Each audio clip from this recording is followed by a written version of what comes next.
Shalom, hai teman-teman semuanya. Perkenalkan, nama saya Audia Afrita dengan nomor NIM A11121089. Dan saat ini saya akan membahas mengenai permasalahan yang dihadapi dalam upaya pembinaan dan pengembangan bahasa Indonesia. Yang pertama, masih rendahnya sikap positif berbahasa Indonesia di masyarakat penutur. Berikut contohnya. Pakai mic. Jangan pulang. L for Lesti, no. L for La ilaha illallah, gue udah capek banget ngen. Tuturan bahasa yang kurang baik digunakan oleh seorang anak kecil yang seharusnya tidak boleh diucapkan malah jadi bahan tertawaan dan dibiarkan begitu saja, tidak ada norma atau ajaran kesantunan berbahasa.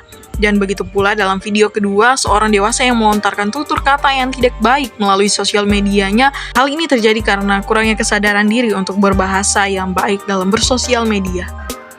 Yang kedua, masih banyak kosakata atau istilah yang kurang populer dibandingkan bahasa asingnya.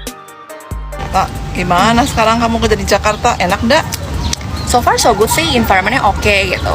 Ya sometimes memang burnout, overwhelmed, suka dapet panic attack pagi-pagi gitu. Tapi maksudnya masih bisa dihandle lah gitu, walaupun too much problem, tapi tuh maksudnya masih acceptable lah gitu. Nggak yang sampai burnout banget, sampai stress banget, enggak sih gitu. Masih oke lah gitu so far. Ngomong pokoknya ket mau, aku ramudeng.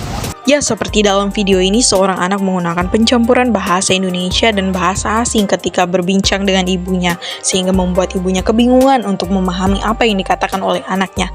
Hal ini terjadi karena kurang bergairahnya penggunaan bahasa Indonesia yang membuatnya tidak minat berbahasa Indonesia sehingga membuat komunikasi kurang lancar.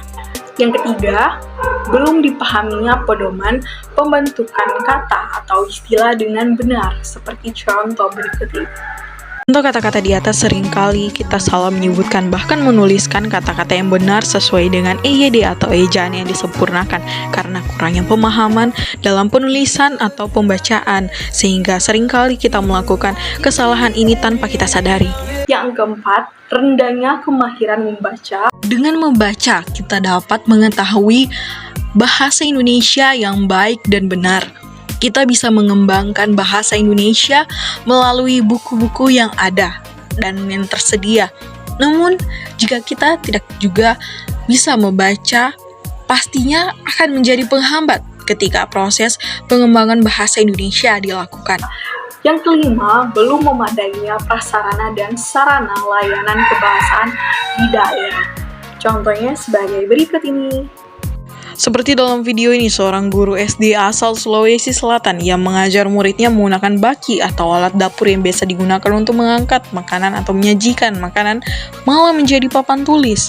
Hal ini menandakan bahwa layanan pendidikan yang kurang baik mempengaruhi kenyamanan dalam kegiatan pembelajaran yang dilakukan. Ya, tadi kita sudah membahas mengenai permasalahan dalam pembinaan dan pengembangan bahasa Indonesia.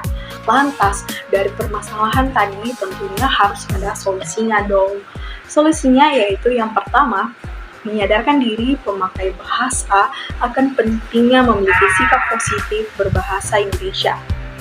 Kedua, peningkatan penggunaan bahasa dengan baik dan benar di kalangan pejabat dan awak media massa.